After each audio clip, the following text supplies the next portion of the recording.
And as Kamala Harris makes her way through the blue wall states today with stops in Pennsylvania, Wisconsin, and Michigan, she's going to be on the road a lot. Even Democrat governors in those states can't help but admit the race is coming down to the wire. I know you're saying you have faith in these voters, but the polls just aren't showing it. Listen, the only people that are not surprised about these polls are us three. We all expect this.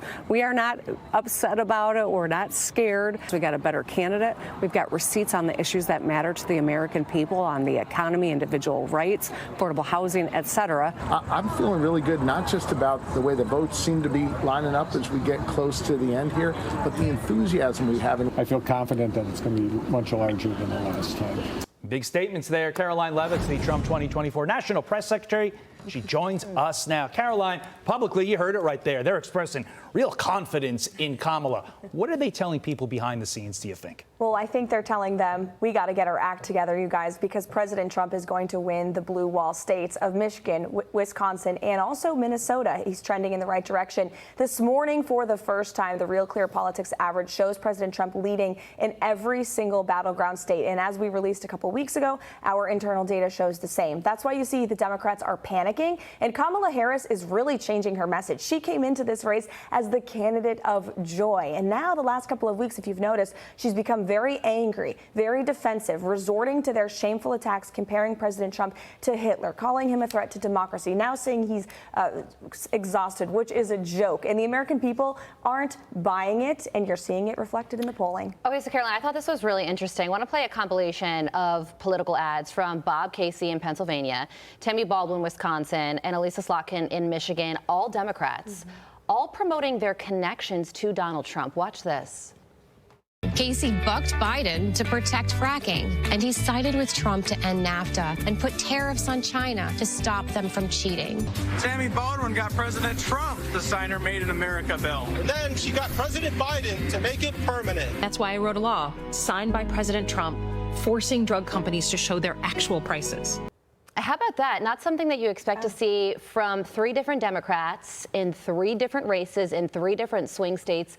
What does that tell you? Well, that right there is the writing on the wall. And it tells you that the Democrats know that Donald Trump is more popular today than he ever has been before. And for the first time in decades, more Americans are identifying as Republican than Democrat, which is a very good sign for President Trump and for his campaign. The Democrats see that, and now they're trying to cozy up to him, which, again, is so disingenuous because these are the very same Democrats and people who have been calling him a threat to democracy for years. And if you really believe that in your heart, why would you put him in an ad? They don't believe it. It's a lie. They've been running on this lie. And again, the American people are not buying it. Yeah, they really aren't. And the fact that they have done this speaks volumes to your point. But I do want to touch on this latest transition in the campaign the last 2 weeks. You mentioned it. It's no longer joy and hope and vibes and all that stuff. It's Donald Trump has a mental decline.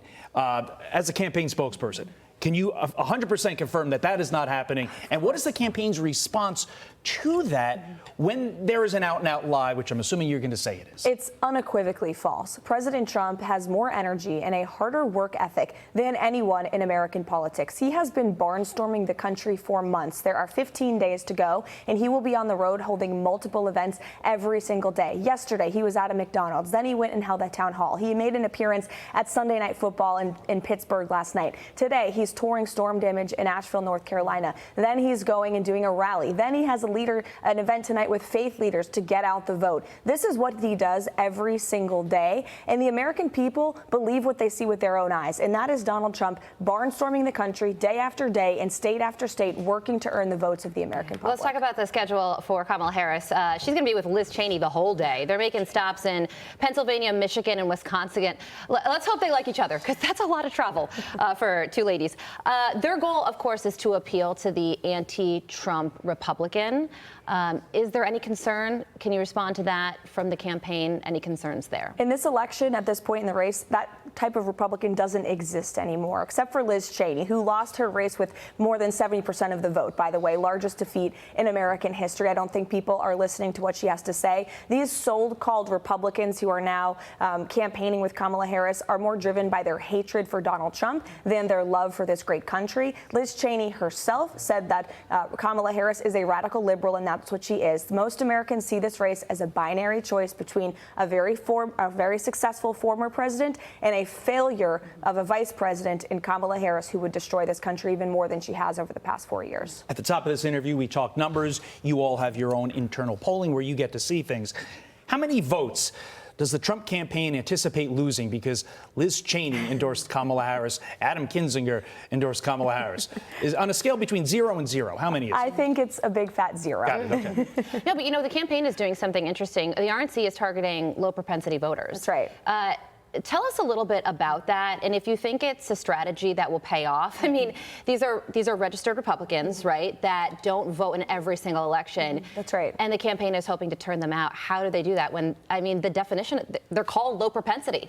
Well, we reach them in every way that we can. Guerrilla marketing on the ground, knocking on their door, calling them, paid advertising, digital, having President Trump show up in their community, which he is doing, and calling on them to get out and vote early as well is incredibly important. And we're seeing that this strategy is paying off. In fact, for the first time in 3 Democrat-leading counties in Pennsylvania, Bucks, Beaver, and Luzerne counties, Republican registration is outpacing Democrat registration on the ground. We're seeing very encouraging signs with early voting in Virginia, in Georgia, North Carolina. We are seeing that Republican strongholds are turning out, and we believe that's a testament to our efforts in targeting these Americans who have common sense. They're not political. They may not have ever voted in their lives, but they want low taxes. They want a secure border. They don't want their children learning about sex and race in the classroom. They want our schools to be teaching them reading, writing, and math. Common sense American values that President Trump is promoting and believes in. Those are the Americans we're going after, and we're seeing it turn out in early voting so far. Politico had an article entitled "The Men Who Love Trump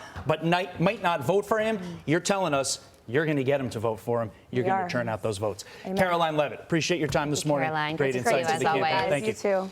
I'm Steve Ducey. I'm Brian Kilmeade. And I'm Ainsley Earhart. And click here to subscribe to the Fox News YouTube page to catch our hottest interviews and most compelling analysis.